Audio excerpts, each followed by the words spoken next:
এই যে আপনাদেরকে বললাম না, আমাদের গাছের শসা আরও আছে, ও কাটবে। প্রথমটা কাটছে, ভিডিওটা আপনাদেরকে দিয়েছিলাম। এখন ও আরও কাটবে, তা আমরাও আর কাটি না, ওর জন্যই রেখে দিই।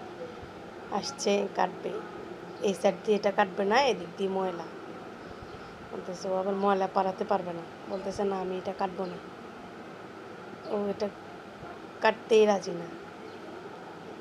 এবার আরেকটা খুঁজতেছে, এই যে আরেকটা আছে, এখন ও এটাই কাটবে। বলতেছে আচ্ছা কাটো, তোমার যেটা ইচ্ছা, সমস্যা নেই। কিন্তু ও বসবে, বসার পর ও আর এটা দেখেই না, খুঁজতে থাকে। আমি ওকে দেখাই দিচ্ছি, কিন্তু তারপরে ও দেখতেছে না।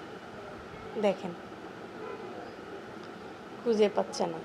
এই যে হাসতেছে দেখে। তো কাটা গায়ে, এই জন্য ধরতে পারে না, কাটতে পারে না। আপনারা দেখেন, দেখেন কীভাবে কাটতেছে।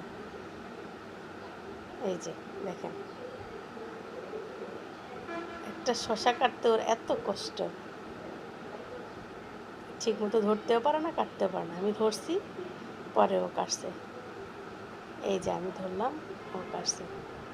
দেখছেন, মাশাআল্লাহ অনেক বড় হয়েছে, আর একদম ফ্রেশ শশা, খেতে খুবই ভালো লাগে।